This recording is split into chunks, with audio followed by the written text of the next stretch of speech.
하나님이 그 땅을 위한 기도를 들으시니라.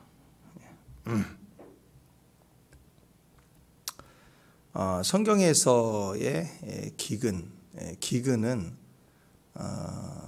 메시지입니다. 메시지.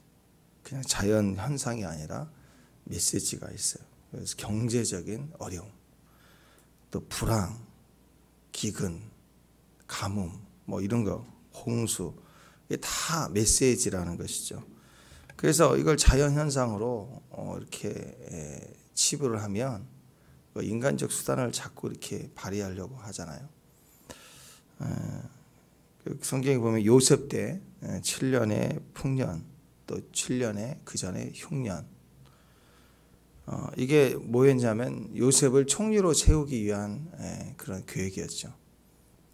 또 14년 동안 총리직이 완전 보장이 되고, 또 그 결과로 430년 가까이 고센 땅을 얻게 되는 확고한 그런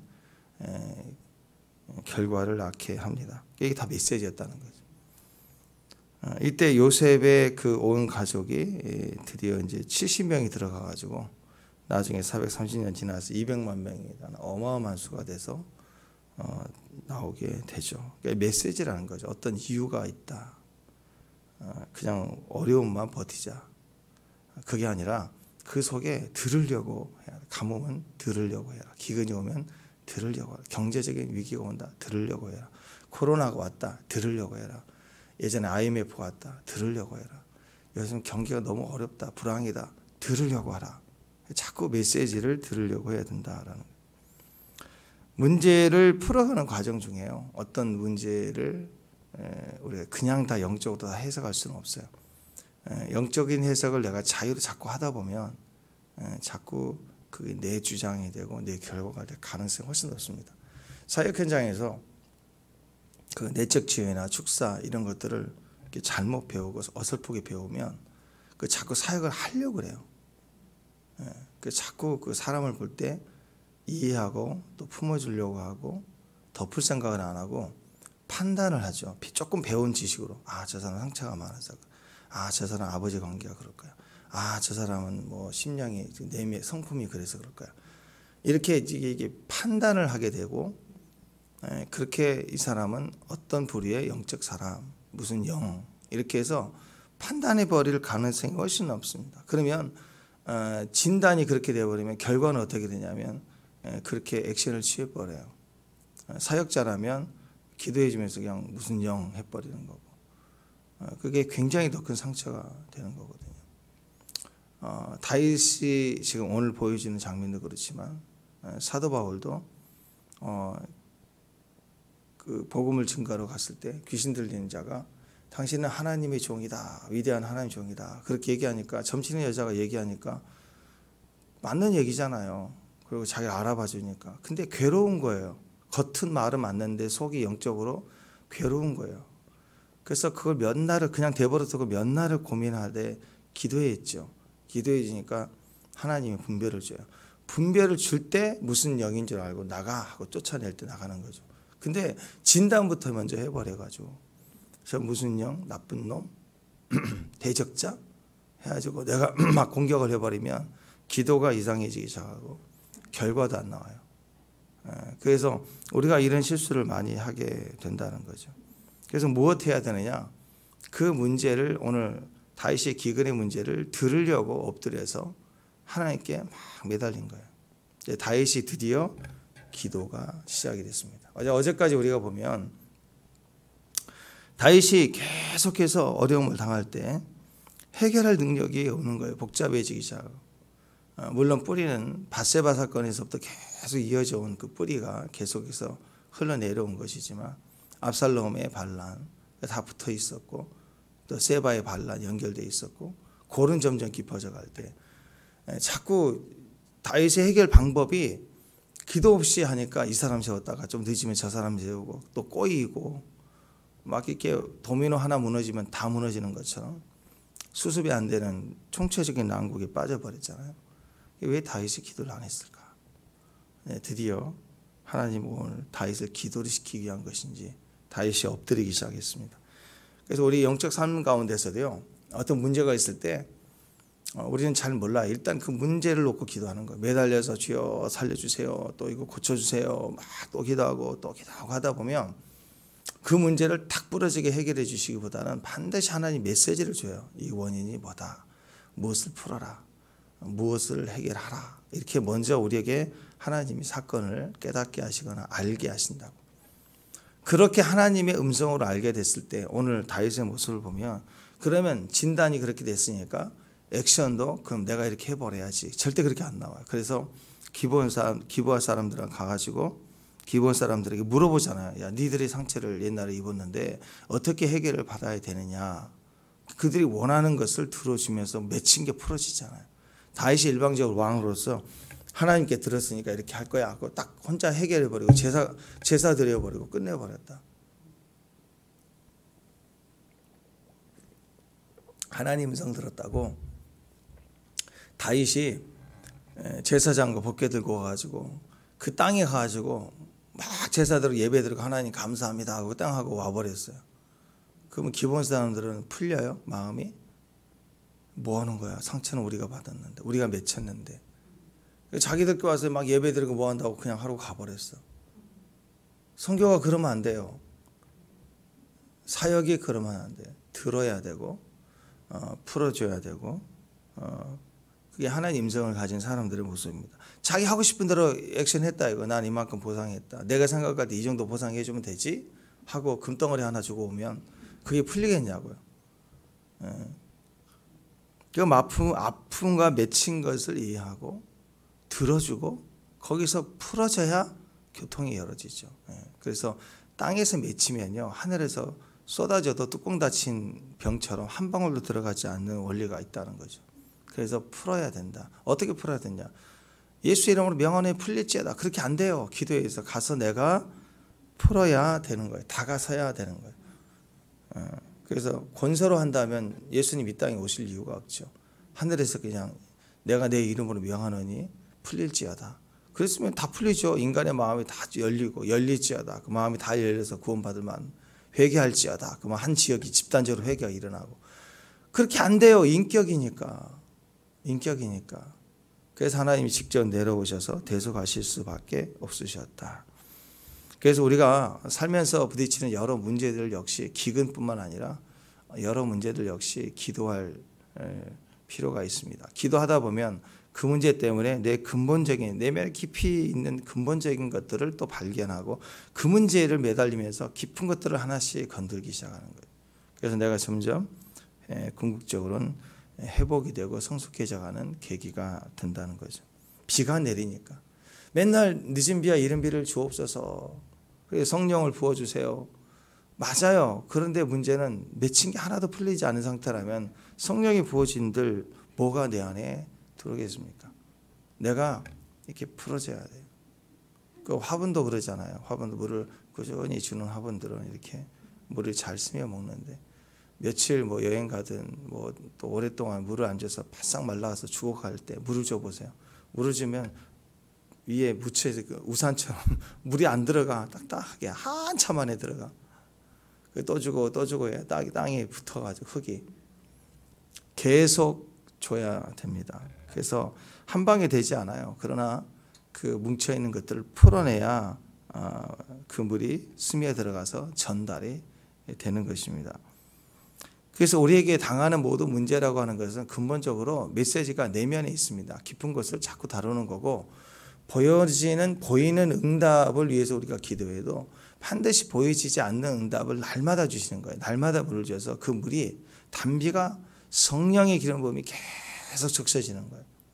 날마다 응답을 받아야 되는 거예요.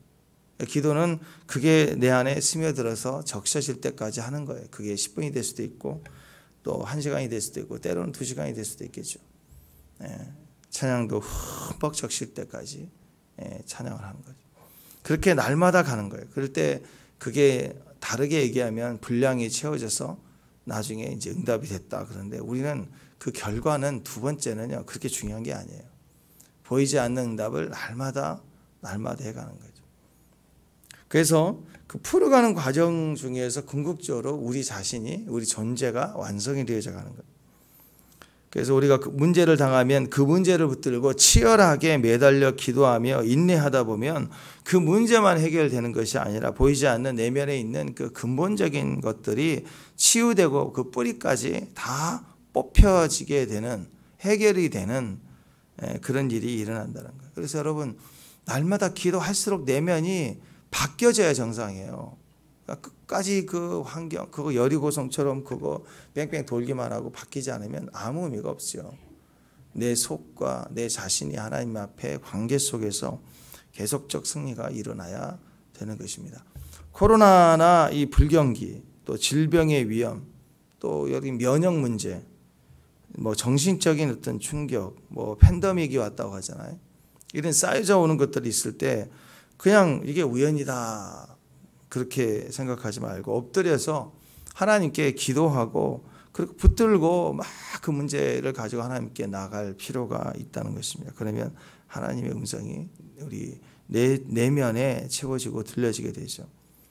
다윗의 시대에 어느 날 갑자기 해를 거듭하면서 이게 올해는 비가 안 왔네 그랬는데 그 다음에 심한 가뭄이 계속되고 3년째가 됐어요. 그러니까 3년 기근이면 먹을 게 거의 없는 거죠. 그죠? 너무 어려운, 버티고 그동안에 있었던 것 다 까먹고 버티고 있는 그런 시간입니다.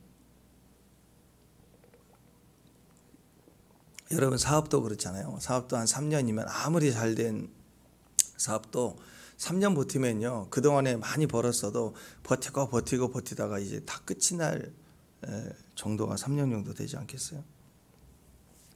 자, 그런 시간들이 왔을 때 다윗이 드디어 엎드렸어요. 이 말은 기근 중에서라도 그동안에 풍성하고 다 승리해서 해놓은 재력으로 버텨왔다 이렇게 볼 수도 있을 거예요. 다윗이 3년 만에 엎드려 기도합니다. 그 말은 3년 동안 기도 안 했다는 거예요. 그러면 그 전에 일은 복잡해지고 사람 세울 때 반란 수습할 때도 기도하지 않았고 그 이후로도 가만히 있었다는 거예요. 어떻게 보면 그 아벨성의 그 무명의 여인의 기도로 수습된 이유로 안정을 얻은 그대로 3년이 더 훨씬 지나도록 그 중보자의 영향력으로 좀 조용했던 것뿐이에요. 그래도 기도를 안 하네. 그러니까 제가 보기에는 하나님이 다윗을 기도시키기 위해서 이것 또한 허락하지 않나 싶어요. 드디어 다윗이 기도하기 시작합니다. 3년이 지났을 때 사람은 기근에 엎드리는 것보다 그 전에 빨리 기근 1년 차에 엎드리는 게 훨씬 더 낫겠죠. 기근 3년 동안 됐을 때 다윗이 엎드려 기도하며 매달렸더니 기도가 없던 다윗이 드디어 기도를 시작했더니 기도의 삶이 회복됐더니 하나님께 기도할 때 그 원인을 말씀해 주셔요. 잘못된 열심을 가진 사람 중에 대표자가 사울왕이고 그 다음에 그 요압이 있었고 계속 자기 뜻대로 하는 사람들. 그때 그 사울왕의 이유가 되었다라는 거죠. 이 기근의 원인이 사울과 피를 흘린 그 집으로 말미암아 기근이 왔다라고 하나님이 말씀을 주셨어요.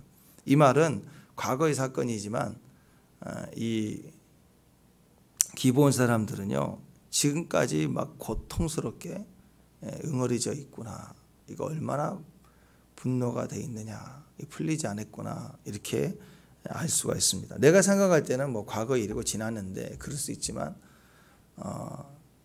기본 사람들은 굉장히 큰 고통과 상처를 안고 있다 이렇게 볼 수가 있겠죠. 하나님이 들으실 만큼 그렇게 고통스러웠다 이렇게 볼 수가 있을 것 같아요. 1절 한번 볼까요? 1절 시작. 다윗의 시대에 해를 거듭하면서 3년 기근이 있으므로 다윗이 여호와 앞에 간구하며 여호와께서 이르시되 이는 사울과 피를 흘린 그 집으로 말미암인 이는 그가 기드온 사람을 죽였습니다. 기드온 사람을 죽였다. 그러니까 기브온 사람은요 고통스럽게 이 한이 맺혀져 있는 거예요. 근데 수년 지났으니까 에이 괜찮지 이렇게 생각할 수가 있다는 거예요. 근데 피해자는 한 번 들은 말 한마디 가지고도 수십 년째 아파할 수 있잖아요. 그죠? 네. 예전에 그 일본 기자가 뭐 어떤 연예인인지 뭐 누군지 기억은 안 나는데 왜 한국 사람들은 그 옛날 과거사를 가지고 그렇게 힘들어하냐? 막 그렇게 오래 지났고 또 여러 번 일본에서 사과를 한 것 같은데 왜 그걸 한국 사람들 한 번에 받아들이지 않고 그러냐. 그러니까 정치적 발언을 이제 곤란하게 빠뜨리려고 인터뷰를 했어요. 근데 그 기사인지 뭐 그 사람이 뭐라고 했느냐면 저기 기사님 잠깐 이거 뭐냐고 그랬더니 볼펜이 있는 거예요. 그 볼펜을 뺏어가 버렸어요. 그랬더니 기자가 인터뷰하다가 화가 나. 아니 이거 내 볼펜인데 왜 뺏어가냐고. 버럭 일본 기자가 화를 낸 거예요. 그렇게 뭐라고 하냐면 아 이거 하나 더 뺏었다고 난리 치는데 당신들은 30년 동안 나라 뺏어가지고 그것 가지고 화를 낸다고 뭐라고 하느냐. 이렇게 재치있게 대답을 했다고 하는데 거기에서 보면 그렇죠. 뺏는 사람들은 금방 잊어버려요. 그리고 자기가 보상을 했다라고 사과했다라고 치부할 때가 있어요. 근데 당한 사람은 남아있죠. 그 풀릴 때까지는 풀어지지 않는 거예요. 기본 사람들은 원래 이제 가나안 땅 기본성에 살고 있었던 사람들인데 본래 이제 하나님 말씀 여호수아 때 다 진멸의 대상이잖아요. 가나안 족속은 다 진멸의 대상. 근데 여호수아와 그 백성들이 여리고성이라는 강력한 성을 무너뜨리고 아이성을 무너뜨리고 왔다고 하니까 겁을 먹은 거예요. 그래서 이 기본 사람들은 어떻게 했느냐, 막 거짓골로 나가가지고 우리는 불쌍하다, 막 긍휼의 마음으로 가서 이제 언약을 맺습니다. 살려달라. 그렇게 해가지고 이스라엘의 종, 우리는 당신들의 종입니다. 우리를 살려달라. 그리고 죽이지 않겠다고 죄악을 해달라. 그랬더니 죄악을 다 해줬어요.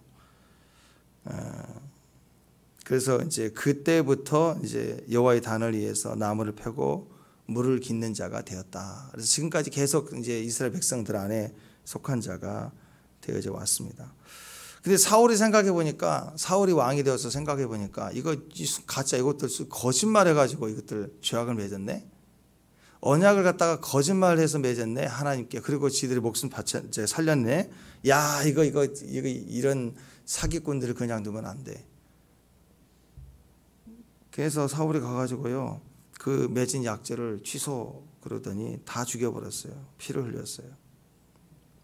그래서 하나님의 이름으로 언약한 것에 대해서 하나님의 영광을 가리는 죄가 되었다. 근데 이 사건은요 이미 여호수아 시대에 여호수아 9장에 보면 그 언약을 맺고 나서 그때 그 사람들이 그랬어요. 여호수아 9장 14절 보면은 이렇게 얘기합니다. 무리가 그들의 양식을 취하고는 이제 그들이 거짓골로 와서 주는 양식을 보고 이제 취해가지고 뭐라고 했냐면 어떻게 할지를 여호와께 묻지 않고, 여호수아의 무리들이 하나님께 묻지 않고 여호와께 묻지 않고 여호수아가 그들과 화친하여 그들을 살리라는 조약을 맺고 회중 족장들이 그들에게 명세하였더라. 그리고 나서요 계속 이어지는 게 그들의 조약을 맺은 후 사흘이 지나서야 그들이 이웃에서 자기들 중에 거주한 자들이라 함을 들었다. 아 이것들이 원래 이 족속들이었네. 그래서 이거 안 되겠는데 쓸어버리자 그러려고 그랬어요. 사울처럼. 그랬는데 뭐라고 했냐면 그들 그 회중 족장들이 이스라엘 하나님 여호와로 그들에게 맹세했기 때문에 이스라엘 자손이 그들을 치지 못한지라. 그러므로 회중이 다 족장들을 원망했다. 야 니들이 하나님 말씀 묻지도 않고 그거 살려주고 죽이라 했더니 맹세 있는데 어떻게 죽이냐 하고 안 죽였구나. 그래서 모든 족장들이 모든 회중에게 이르되 우리가 하나님 여호와로 그들에게 맹세하였은즉 그들을 건드리지 못하리라 결론을 내렸어요. 그 당시에도 결론을 내렸다. 사기쳤지만 맹세했으니까 안 돼. 하나님의 이름으로 한 거니까 실수지만 안 돼. 여러분 누군가 계약을 할 때 사기 조항 계약을 다 읽어보지 못하고 또는 이렇게 앞면만 보여주고 뒷면 다 그래 도장 찍어 그래가지고 앞면 보고 괜찮네 찍었는데 나중에 알고 보니까 내가 100% 손해보기 조항이 다 돼 있다. 그러면 억울해도 어떻게 해야 돼요? 그 효력은 그럴 수밖에 없는 거예요. 도장을 내가 찍었으니까. 하물며 하나님의 이름으로 하는 것도 마찬가지입니다. 잘못된 맹세 취소할 수가 없어요. 맹세를 신중하게 하라. 서원을 신중하게 하라 그랬잖아요. 지키라는 뜻입니다. 근데 이걸 괜히 사울이 지가 왕이 돼갖고 갑자기 이거 아니야 그 뿔내더니 이것들 속여서 그런 거야 하고 수백 년 전에 있었던 사건을 끄집어 들어가지고 이 가짜 놈들하고 정의 실현한다고 다 치는 거예요. 그러니까 칼자루 주어지면 옛날 그 자기와 상관없는 것까지 다 들춰내갖고 내가 해결해 줄게 해가지고 뒤집어 엎어갖고 그게 공의 정의 실현한다고 다 설치되어 있는 사람들. 전부 다 가짜들입니다. 자, 그래서 이 사람들은요, 자기 생각이 옳으면 하나님의 이름으로 했든 뭐 지금 질서가 있든 상관 안 해요. 자기가 옳으면 앞뒤 안 가리고 막 설치돼 버리는 거예요. 제가 항상 얘기하지만 그러면 왜 거기 있냐고. 그렇게 위대하시면 저기 광화문 혼자 다니시든지 에레미야처럼 이사야처럼 옷 벗고 다니면서라도 외쳐대야죠, 정의를. 그렇게 못할 거면서 막 이런 소리 저런 소리 해대고 하는 사람들, 그 도대체 하나님 믿는 사람인지 참 궁금할 때가 있어요. 자기 사상이 옳은지 하나님 말씀이 옳은지 그 시간에 차라리 하나님 음성을 더 들어야 되고 묵상을 해야 돼.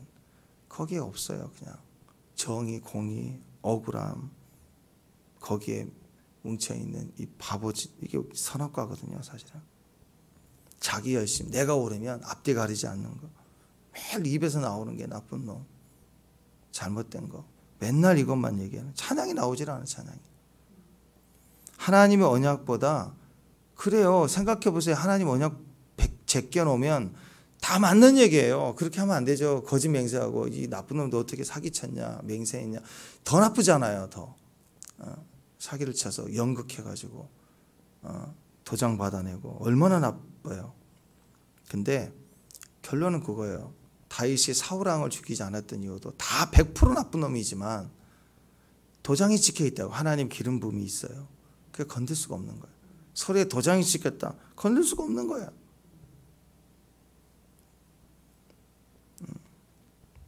그래서 이 사건 이후로 기본 사람들을 속임당해서 도장 찍었으니 건들지 말자라고 한 이후에 하나님 음성을 내가 묻지 않고 듣지 않고 한 것에 대해서 회개가 되어졌다면, 오히려요, 그 실수를 통해서 철저히 아무리 상황이 그래도 하나님께 묻고 행하는 그런 삶으로 마음을 정하였다면 더 가치가 있어요. 실수 그들을 두고 엄청난 피해가 입은 것도 아니잖아요. 그죠?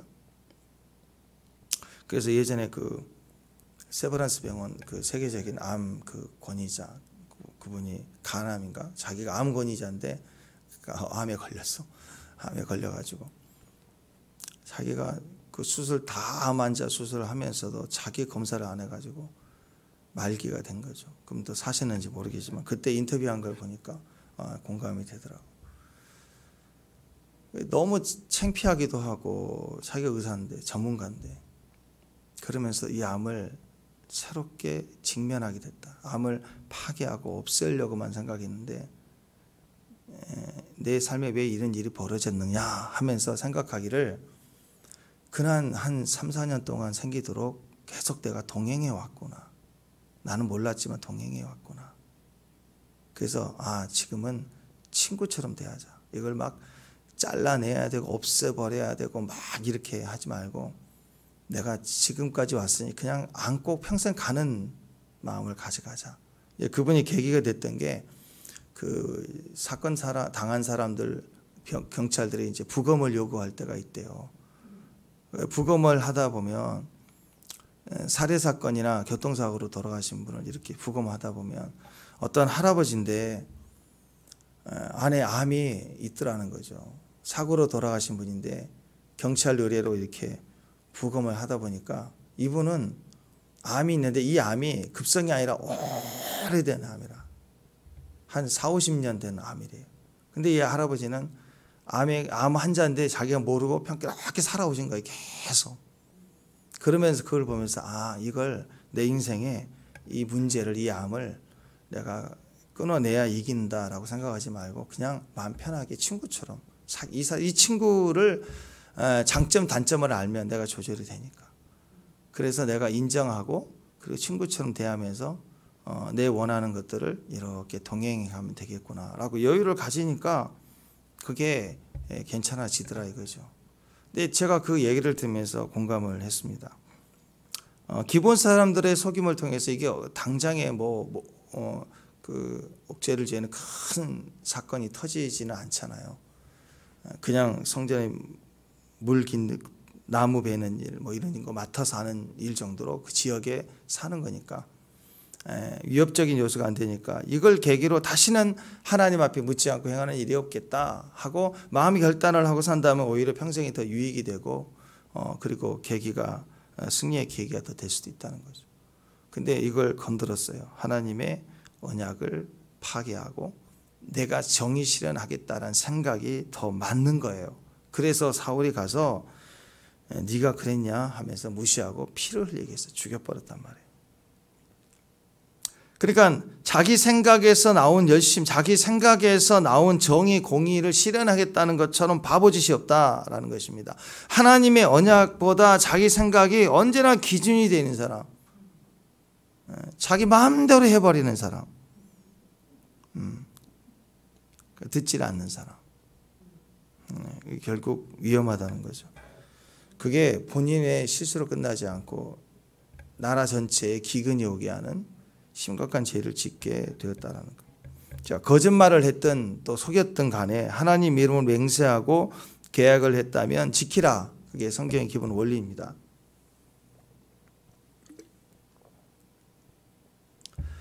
야곱이 형을 속였잖아요. 그리고 궁극적으로는 아버지 이삭을 속일 때 막 털을 붙이고 해가지고 완전 속였어요. 완전 연극하고 말도 막 이렇게 하고.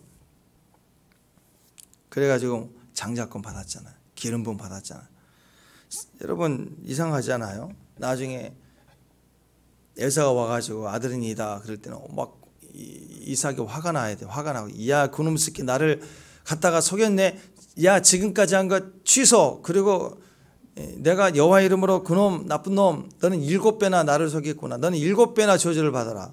뭐 그럴 수도 있잖아요. 화가 나면 나를 속였다니. 근데 뭐라고 그래요? 그럴 수 없다 그랬어요. 여호와 이름으로 기름 붓고 기도한 것은 취소될 수가 없는 거예요.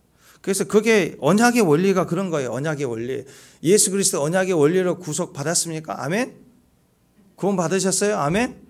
그러면 취소가 안 돼요. 자꾸 예수 믿고도 다시 취소했다 지옥 간다 그런 소리를 하는 사람들이 있는데 취소가 안 된다고요. 진짜 믿었으면. 그래서 삶의 징계가 오고 고난이 오고 기회를 더 주다가 그래도 그러면 그냥 영혼을 데려가세요. 천국 가서 부끄럽지만 그렇게 데려가세요. 취소는 되지 않아요. 그리스도의 은혜가 어떤 은혜인데 영원한 은혜이고 한 번 언약으로 얻어진 관계는 그럴 수가 없어요. 그게 하나님의 사랑의 원리인 거예요. 그래서 말씀에서 나오는 열심과 순종이 진짜라는 거예요. 그 앞에 엎드려야 되고 기름 부음으로 가야 되고. 그래서 사울도 기름 부음을 받은 왕이니까 다윗이 손을 댈 수가 없고 하나님도 그때까지 두시는 거예요. 자기 생각, 자기 의지를 가지고 자기 오름을 가지고 열심과 순종을 내는 것은 오히려 하나님 나라를 반대하고 하나님을 막아서고 백성을 무너뜨리는 죄가 될 가능성이 높습니다. 아니 가능성이 아니라 죄가 됩니다. 그래서 이 기본 사람들이 비록 꾀를 내서 살고 싶어서 그런 거잖아요. 살고 싶어서 자기들은. 살고 싶어서 속였을지라도 이 모습은 야곱과 같이 속임의 모습이지만 그 기름 부음을 인정해요. 그 생존을 위해서도 하나님이 베풀어 주시잖아요. 이스라엘 사람들이 그 부정과 또 거룩에 대한 메시지가 얼마나 강합니까? 이방 사람들하고 섞지도 않죠. 그런데도 이방 나그네에 대해서만큼 먹으라 그랬어요. 도와라 그랬다고요. 고아 가부 나그네. 생존을 위해서 살려달라고 속이는 거. 그게 그렇게 악해요. 자기는 하나님 말씀대로 지켜서 예배 드리라는 것은 엉망을 만들어내고 무당 찾아가고 그건 별로 죄가 아닌 거고 살겠다고 약간 죄악 맺기 위해서 그렇게 속였던 그 과거의 몇백 년 전의 사건이 그렇게 분노할 만큼 죄가 되냐고. 다 자기 의의 판단 아닌가요? 자기 기준.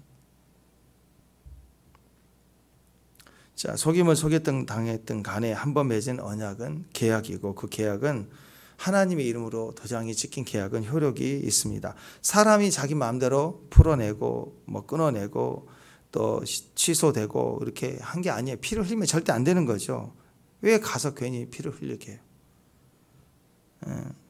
지금 다윗 시대이고 사울과는 한참 떨어진 시간인데도 사울이 지은 죄 때문에 계속 다윗에게 기근이 시작이 됐습니다. 왜 처음부터 이렇게 하지 않았을까요? 여러분, 영적인 문제는요, 그만큼 성숙해야 돼요. 초신자, 초보자에게 영적인 내면의 깊은 것을 하나님 다루지 않으세요. 먼저 육신적인 술, 담배부터 끊게 하시고 또 습관, 말부터 그렇게 점진적으로 다뤄가시는 수준이 있어요. 그게 내면도 달아지고 마음도 달아지고 상황도 달아지고 기름 부음이 되어지고, 그리고 자기가 아니라 자기가 책임질 자리, 왕의 자리, 직분의 자리가 됐을 때 전체를 위한 깊은 이런 영적인 이유들에 대해서 들려주세요. 하나님. 순서가 있어요. 순서가. 사실 개인적 차원은요, 왕이잖아. 왕은요 다 굶어 죽어도 먹을 거 있어요. 왕이니까 안 죽어요. 개인적 차원에서 사울 같은 왕이었으면 괴로워하지도 않아요. 나는 혼자 먹고 사니까. 다윗이 자기 13년 동안 자기 연성과 훈련을 했어도 백성을 대신해 중보할 만큼 분량이 약해지고 늦어질 때, 그 책임을 감당하지 않을 때, 그러나 그 자리까지 왔을 때 하나님은 그 자리에서 해결할 수 있는 힘이 생겼을 때, 기브온 사람들을 해결해 줄 수 있을 힘이 생길 그 자리에 있을 때 이 문제를 하나님이 들려주시는 거예요. 이제 이때를 풀어갈 때다. 왜? 기브온 사람의 그 맺힌 깊은 것을 풀어내는 이 사건 하나가 이제 갈라져 있는 북이스라엘과 남유다가 더 깊이 쫀득쫀득하게 본드 역할이 돼서 단단하게 붙여대는 강력한 힘이 되는 것이기 때문에 그래요. 그래서 저는 이 정치인들도 좀 성경을 좀 읽었으면 좋겠어요. 그냥 내가 옳다, 나는 아니다, 그 매일 매스컴에다 떠들지 말고, 지금 우리나라에 이렇게 제일 아직도 안 풀어진데 세월호 아직도 안 풀어졌어요. 폭격 사건이라 천안함 사건이라든지 아직도 그 사람들요 엄청나게 그 막 한이 맺혀 있다고요.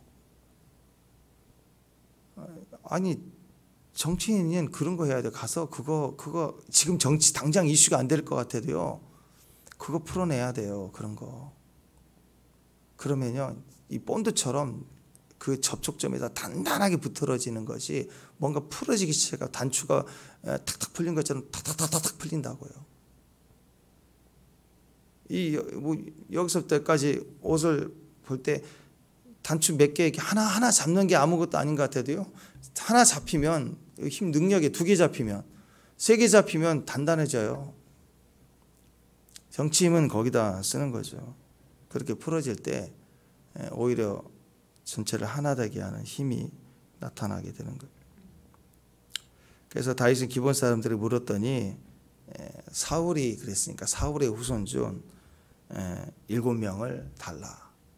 그래서 그것을 풀어내겠다. 그랬더니 이제 다윗이 와가지고 사울의 후손 중에서 7 아들을 잡아다가 기브온 사람들에게 건네주고 그리고 그 원한을 풀어냅니다. 근데 그 과정에서 재미있는 게 하나 있어요. 오늘 5절을 보면 사울의 그 이야기를 하면서 5절 6절 보면 자손 7사람을 달라 했을 때 7절에 보니까요, 다윗과 사울의 아들 요나단 사이로 서로 여호와를 두고 맹세한 것, 다윗의 그 언약 있죠. 요나단의 그 맹세 때문에 무비보셋을 그 전에 살려냈잖아요. 안 죽이고 찾아냈잖아요. 지금도 마찬가지예요. 그 언약의 영원한 효력성 때문에 사울의 자손 중에 무비보셋만 빼고 사울의 첩에서 난 아들 자손을 찾아내서 7명을 잡아다가 바쳐요. 내어주죠. 이 사람들은 어느 날 갑자기 잡혀서 죽게 되는 거예요. 너무 억울하나요? 억울할 수도 있겠죠. 근데 성경은 항상 공의, 누구도 억울하면 안 된다고 그랬잖아요. 그 전에 사울 때문에 이 기브온 사람들은 수백 명이 죽었잖아요. 수천 명이 죽었던. 그에 비해서 오늘날 날벼락을 당하는 걸 생각하면 이것의 공의는 마땅히 풀어져야 한다. 그 결과가 나라 전체의 문제이기 때문에 이걸 허락할 수밖에 없는 거죠. 그러니까 지금 시대는 어렵지만 이 시대에는 결국 이걸 풀기 위한 희생을 치르게 합니다. 그래서 이 공평하게 균형을 맞춰주는 거죠. 그때 그 중에 무비보셋을 아꼈어요. 무비보셋을 뺐어요. 왜 그랬느냐? 언약이니까. 언약은 지켜져야 되니까. 맹세는 지켜져야 되니까. 야곱이 속임수로 기도를 받았지만 지켜졌던 것은 언약 때문이죠. 또 기브온 사람들도 속임수로 조약을 맺었지만 조약이 지켜지죠. 언약이니까. 또 다윗도 기브온 사람들에게 사울의 후손을 넘길 때도 요나단의 자손인 무비보셋은 지켜주고 사울의 다른 첩의 자녀들 중에 다른 자녀들을 내어줘서 언약을 지켜냅니다. 이게 언약의 효능성이 이게 무서운 거예요. 그래서 날마다 말씀 붙드는 거, 날마다 언약 내 말씀 딱 붙들고 사는 거, 이 말씀이 내가 동화돼서 하나 되는 거, 말씀을 어깨 메고 가는 레이지바 사람들처럼 법궤를 떠나면 안 되고 약속의 말씀을 떠나면 안 되는 거예요. 말씀이 나를 지켜가는 거예요. 그러니까 메시지가 있죠. 거짓말이라도 해서 속임수를 써서라도 수단과 방법을 가리지 않고서라도 반드시 언약은 맺어야 된다. 그런 거 아니에요. 그런 건 아닌데 거짓말과 속임수라도 맺은 언약이 그런 효력이 있다면 진짜 약속을 가진 반응을 가진다면 얼마나 강력하게 역사하겠어요. 약속, 언약의 효력성은 영원하다. 영원하다 그런 거죠.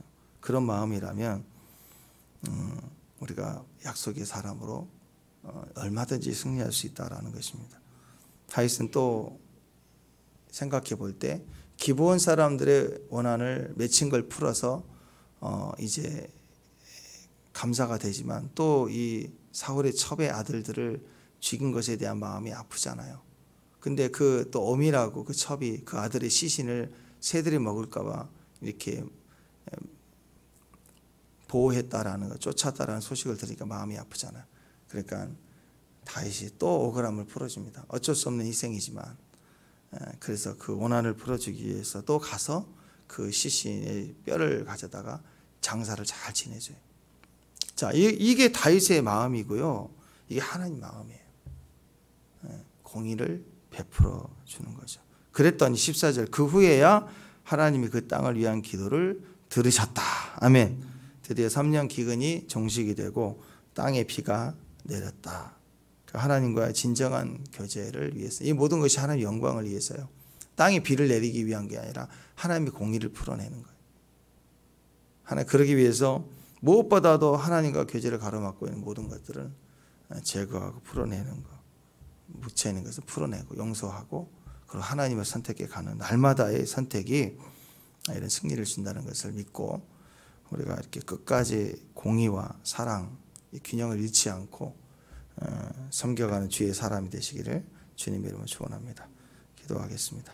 하나님의 언약의 영원함, 언약의 완전함, 또 신실함을 믿습니다. 말씀 안에서 하나님 우리의 안전하고 보호되고 또 지켜짐을 믿습니다. 우리 역시 그 믿음으로 하루하루 승리하게 하옵소서. 믿음으로 승리할